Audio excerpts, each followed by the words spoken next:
Do you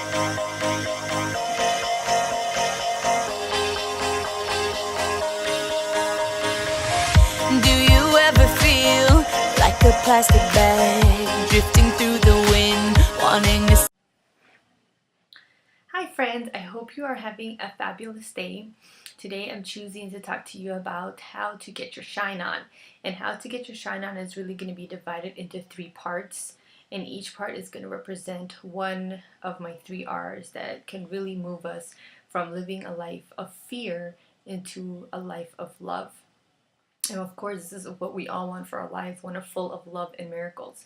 And what the first step is, the first R is to recognize the things that may be hindering us from really living a life full of love and miracles.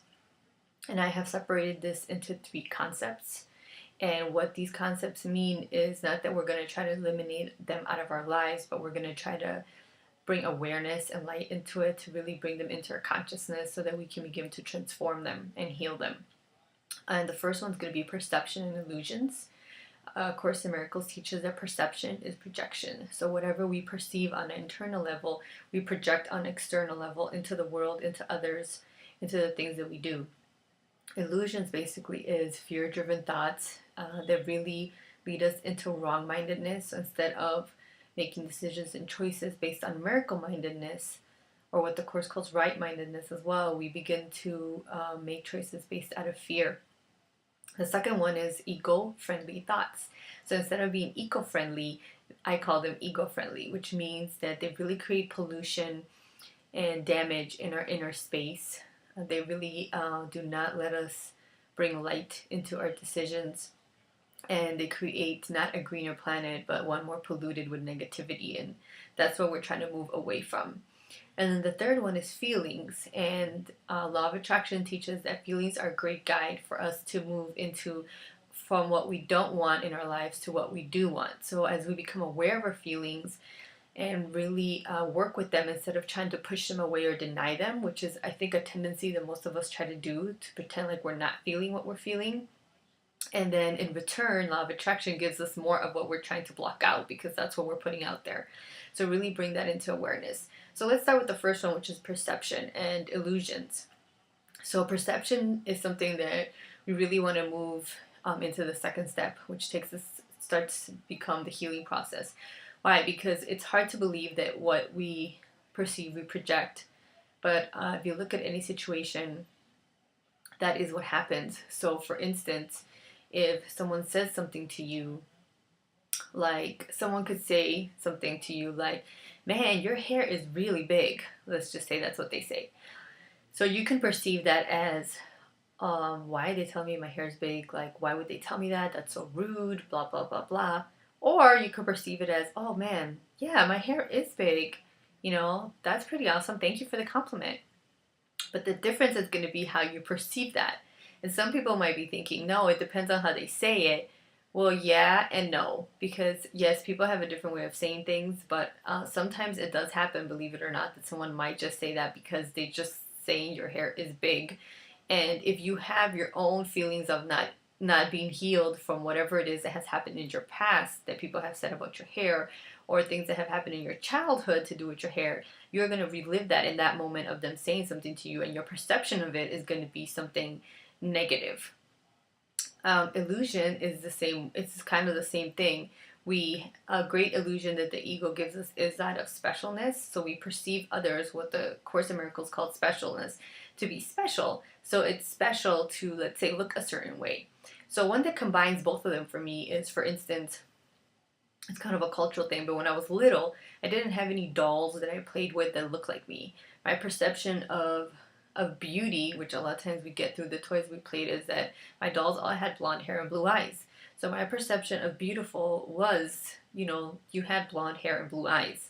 And my illusion then became that was special. That to look, beautiful, to feel beautiful, you had to have blonde hair and blue eyes. You had to look like that way. And for a long time, that was part of my suffering and part of my pain, that I did not have blonde hair and blue eyes. For a while, I even wore colored contacts because, my eyes are really dark. And at one point, somebody actually told me and it was a guy I was dating, so that didn't really help.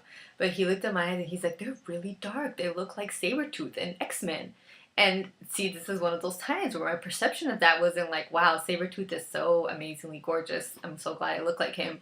I thought, oh, wonderful. You're telling me I look like this monster in X-Men. That's what my eyes look like. So obviously the person saying it didn't help. But that was my perception of some of my physical features, because that is what I had seen. That is the illusion that I had been fed. And probably at that point in time, my mind started to split from love into fear. These fearful thoughts that if I did not have these physical attributes, I would be perceived as ugly. And that is how I perceive myself. So because I perceive myself as ugly, that is what I would project onto others, you know. And if others also didn't look like what I perceived to be beautiful, I probably perceived them as ugly as well. So if you didn't look like what I perceived to be beautiful, not only was I ugly, but others were ugly as well. So that's a good example of projection and illusion, and how, you know, then for a long time, anybody that looked that way that I perceived to be beautiful was considered more special.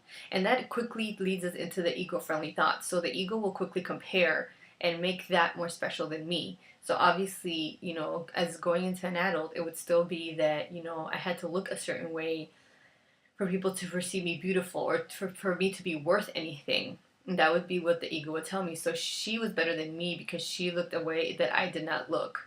You know, or even say, for instance, you were darker than me. You know what I'm saying? Then, you know, that was even further from maybe my idea of beauty. So now I was making myself special compared to somebody else that maybe didn't look, you know, the way that I looked, that I perceived to be as beautiful.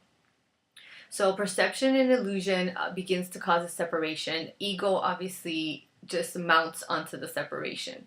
So then the ego begins to tell us these things, and the thoughts become very attacking. So we begin to attack that which we perceive as different than us, as separate than us. And those are the ego-friendly thoughts. And it definitely make us full of fear, because if we do not, because we're living in an illusion, you know, it's all fearful. There's nothing loving about it. There's nothing loving about wanting your beautiful brown eyes to be blue instead of just brown. There's nothing beautiful about, you know, you wanting to have, you know, beautiful blonde hair when your hair is beautiful and black. And it really is about moving us into really loving the way that we are, the way that we are, the way that we look, and the way that we are right now.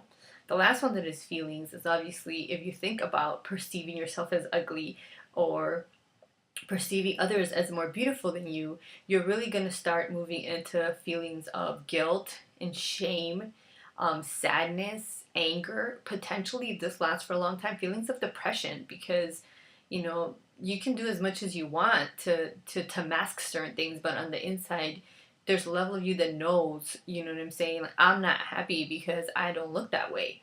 And as much as you know, want to do things to change that, the core remains that you're going to feel unworthy because of these perceptions that you have projected into the world, and these illusions that you have chosen to believe that the ego has given you.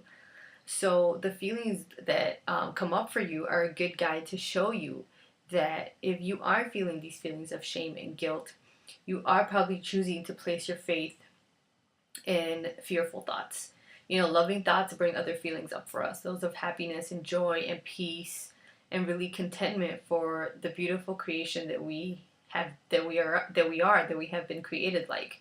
So it doesn't really bring up these feelings of shame and guilt. And when you have these feelings, you know, that's a good guide that lets you know, okay, obviously we need to make a different choice here. Something is going on in my life that is not allowing me to create love in my life. I'm not loving the color of my skin. I'm not loving the color of my hair, the color of my eyes. I'm not really loving how I was created and who I was created to be, because I have chosen to believe these perceptions, illusions, and ego-friendly thoughts that are out there. And for many of us, this is very difficult, not because, you know, some of you might be saying, okay, but it's not just me, it's out there, right? That's part of that perception projection part, but I understand that, you know, society, for some of us that are part of a group of people, you know, society has really put certain things on our consciousness, and we all kind of live with that consciousness. And in general, as long as one group of people suffers from that consciousness, all of us as human beings suffer from that consciousness. So what am I talking about here? So let me take an example. For instance, I want to feel worth it as a Hispanic woman, a Latino woman, that I am beautiful with my dark hair, my dark eyes, my olive skin, whatever it is that for me makes up being who I am. And of course, sometimes my feelings, I do have feelings of sadness and anger. Let's say when I watch a show and I see someone who maybe looks like me, or maybe sounds like me, or talks like me, or seems to have a similar background than me, and this woman is a maid in somebody's house. And then I watch another show and there's another maid that's Hispanic, and I watch a movie, and guess what? The cleaning lady, well, she's Hispanic too. And, I watch the news and I hear about, something to do with, too many, let's say, Hispanic maids are taking away the jobs, immigration, undocumented, and all these other issues that come up for me. And we all are part of that consciousness. And as being part of the people that share that consciousness, these obviously outside things that the world is giving me begin to affect how I feel about these things. And they begin to cause wounds that really cause this perception, projection, and, cause these illusions to happen and cause these feelings of shame and guilt, or of anger that I'm part of that I'm part of this group of people. And what we really want to move towards here is going inward. So not expecting the outside to change, but first trying to work on the inside to heal the inside. So then, whatever I perceive will begin to change on an outside level. It's not an easy thing to do, and that's not what I'm saying. It takes work and it takes practice. And, that's what I tell people, you got to practice at being happy. You got to practice at healing. It's not a miracle overnight. I'm just completely changed. The miracle happens on a moment to moment basis when you choose to really begin to have this life full of love. And the love is what will heal you. That is the one thing that has the power to heal us from all these things that have happened in the past, not just to our people, but maybe to us individually, to our consciousness as a humankind. So really to begin to move into the love. And the second step of this get your shine on is to really, now that we've become aware of these things that we may be experiencing, that might be cultural, that might be individual stuff, that might be, society has put on this, whatever it is, once you start becoming aware of it, then admitting to it is the first step. Anything, if you're into, like, if you hear about AA or anything to do with addiction, the first step is also always admitting. You cannot heal from something you're not willing to say you need healing from. And the guidance cannot come in if you're not saying that you need healing from this. So I'm saying I need healing from some of this stuff, and then I can be able to move into the second step, which is reframing, which I'm able to now begin to change the fear into the love. So please stay tuned for the second step of Get Your Shine On, so that you can really begin to show the world how fabulous you are, no matter where you come from, no matter what you look like, no matter what has happened to you. I really want you to start becoming aware of these outside things that have started to block your inside shine, so that once you're able to become aware of it, we can begin to transform them, so that that light that is just waiting to burst out can start coming out. But the only way that we can really do that is if we start invoking the power of love in our lives and really letting love do its work and transform our fear into an awesome power and really start beginning to shine.